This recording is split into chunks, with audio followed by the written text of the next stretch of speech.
Hello there, and welcome to You Talking to Me at Euranet Plus. Our guest today is Commissioner Neelie Kroes, responsible for the digital agenda in the European Commission. Welcome, Commissioner.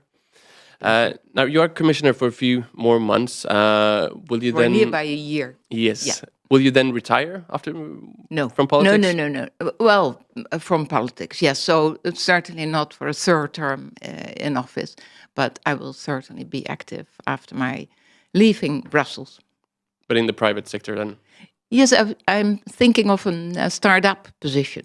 And I'm inspired by all those startups and talking about app developers, for example. There are already 1 million developers from the last couple of years, and there will be another 1 million. So if I want to be one of them, I should do and take this opportunity.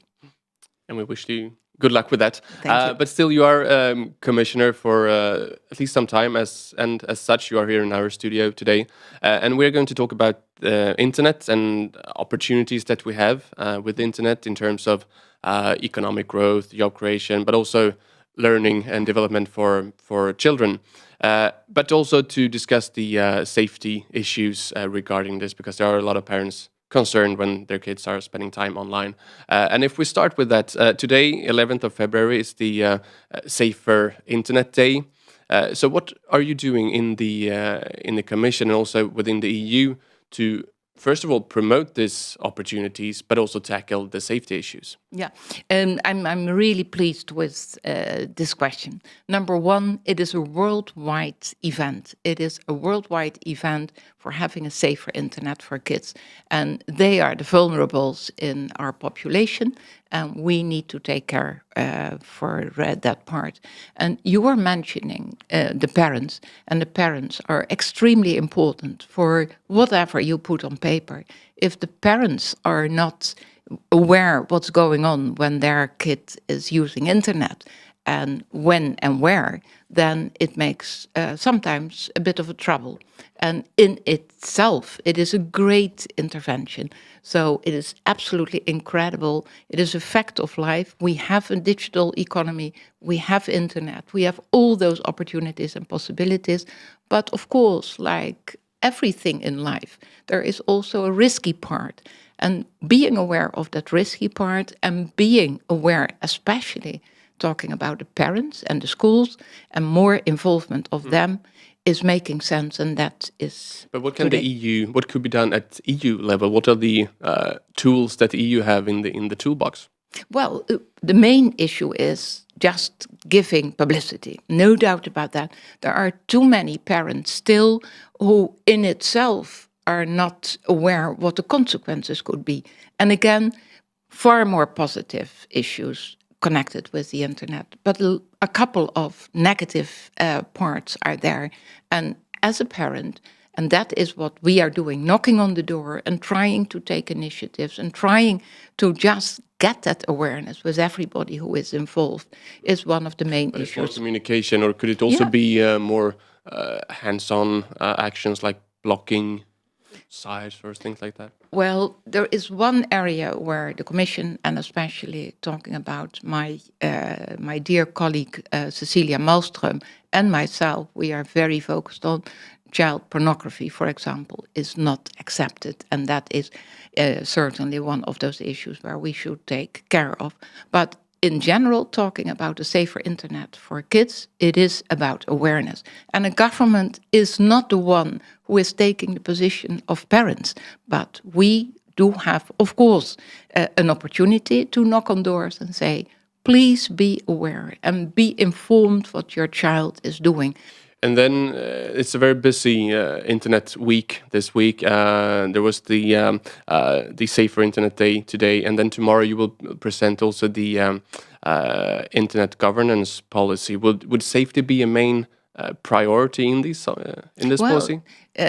The proposal that is hopefully be accepted tomorrow by the Commission is very important. It is about when something is going wrong, let's get in touch with each other and let's learn from each other and let's just make it a safe internet as much as possible. And that is, by the way, when people are saying, again, Europe intervening, and normally spoken, I'm on their page for we should be very reluctant in taking activities and taking initiatives as a European Commission. But in this case, it is a cross-border, and it's not only cross-border in Europe, but it is all over the world. It's a global scene, so to say. So we have to learn from each other. When there are mistakes, when there are threats, then we have to get in touch and learn from the other ones. And what can you actually do in order to increase the cooperation between member states? Yeah, and that is main. So it is, again, awareness. But next step is cooperation between the different member states and in their own policy, having a main issue that it should be communicated when there is something wrong. And we should learn, why should we wait till we are having the same experience, a negative experience, as another one has already? And at the end of the day, I'm not saying it's a shame. It is a shame when we are not sharing and joining. And it is a shame we are not learning from each other. And we have to. But as you said, this is an EU policy, and that will also be a part of the international negotiation. Yeah. But how much does it really matter what the EU is doing in comparison to, super internet power, the US or emerging countries in Asia, for instance? But don't underestimate our position. We are the biggest economic force on earth.